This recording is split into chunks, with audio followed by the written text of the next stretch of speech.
Poland में एक बार फिर से ये रूसी ड्रोन घुसा। पोलैंड में रूसी ड्रोन घुसने पर यह बेहद बड़ा दावा। तीसरी बार पोलैंड में ड्रोन की घुसपैठ देखी गई। पोलैंड के गांव में ड्रोन का मलबा भी मिला है।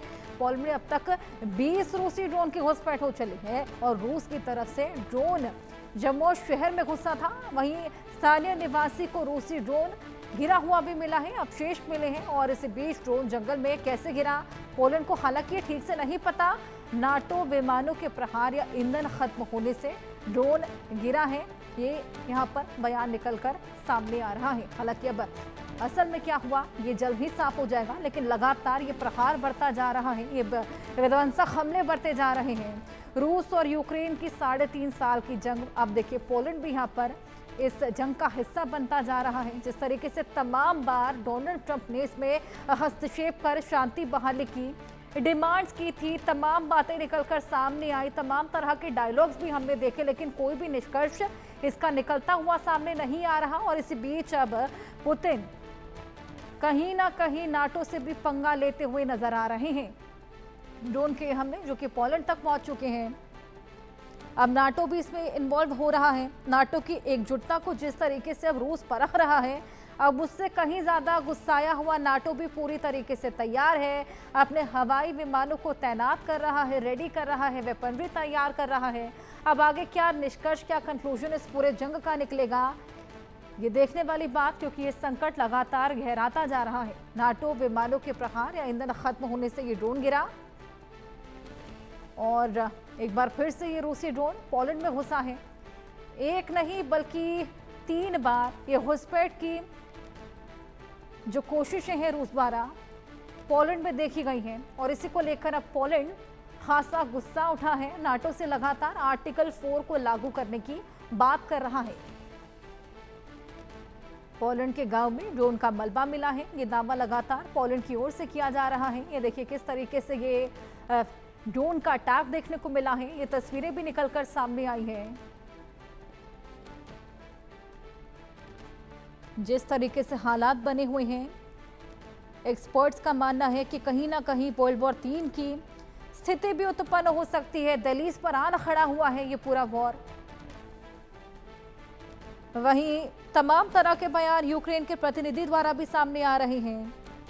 कल ही रूसी ड्रोन या मिसाइल बर्लिन, पेरिस, लंदन पर भी गिर सकते हैं। डिसाइसिव रिएक्शन लेने की खासा जरूरत यहां पर आन खड़ी हुई है। चलिए इसी को लेकर और बातचीत करेंगे और डिस्कशन करेंगे। हमारे साथ wing commander retired Prafull Bakshi ji, जो कि पूर्व वायुसेना के अधिकारी हैं, जुड़ गए हैं। बहुत स्वागत है सर आपका। लगातार हम देख रहे हैं सर एस्केलेशन देखने को मिल रहा है। अभी जो रूस और यूक्रेन का युद्ध था जिसमें ट्रंप का हस्तक्षेप था, अब पोलैंड पर भी यहाँ पर ड्रोन के अटैक्स रूस ने करना शुरू कर दिया है। हालांकि इसको लेकर भी वो पल्ला झाड़ते हुए नजर आया था कि एक हमारी सीमा है, वहीं तक हमारे ड्रोन जा सकते हैं, लेकिन एक बार, 2 बार, तीसरी बार ये अटैक अवशेष मिले हैं। क्या लगता है, क्या मकसद इसके पीछे?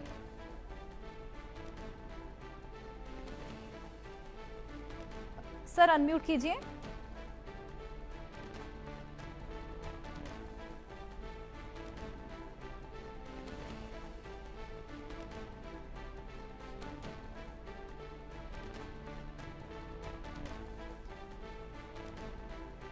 चलिए प्रफुल्ल जी से जुड़ने की कोशिश करेंगे, लेकिन लगातार ये विध्वंसक घमासान और कहीं ना कहीं विश्व युद्ध जिसकी कगार पर ये पूरा जंग आन खड़ा हुआ है।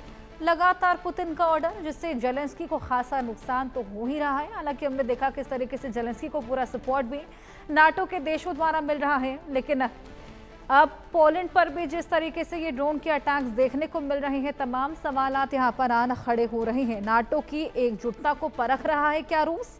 ये बड़ा सवाल यहाँ पर खड़ा होता है। इसी का जवाब लेंगे। प्रफुल्ल बख्शी जी आपके पास में आऊंगी।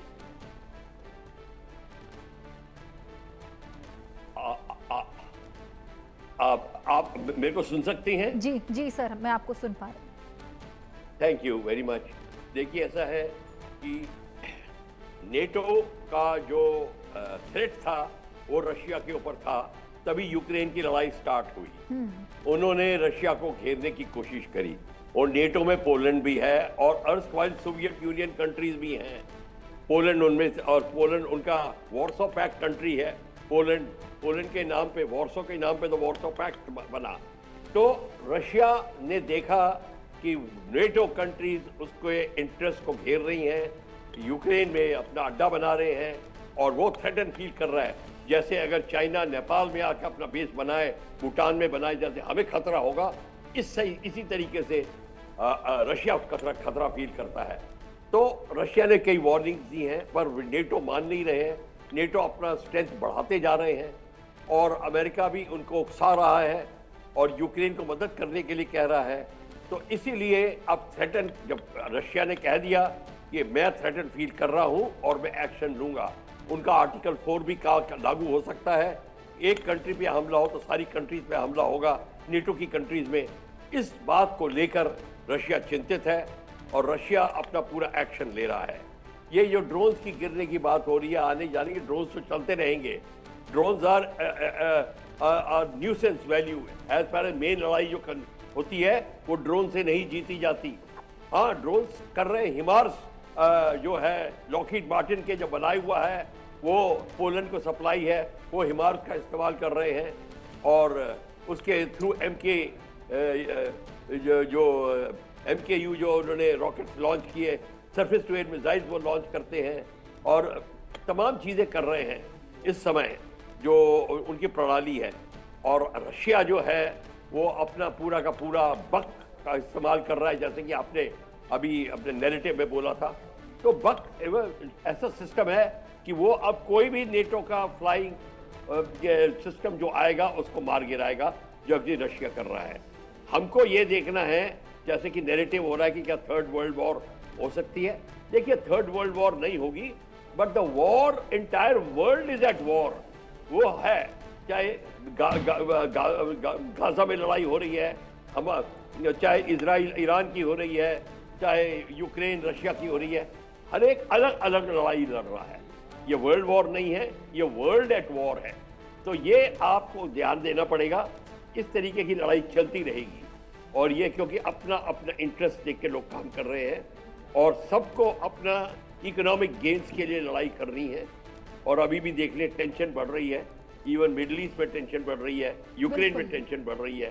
तो इस समय पोलैंड को लेकर मामला थोड़ा सीरियस है, क्योंकि पोलैंड ने वार्निंग दे दी है कि वो रशिया से, तो शुरू से पोलैंड खफा है, इनकी कभी दोस्ती नहीं हुई है, तो वो रशिया से फॉरएवर खफा है और वो अब चाहता है कि वो बिल्कुल चूकेगा नहीं अगर रशिया ने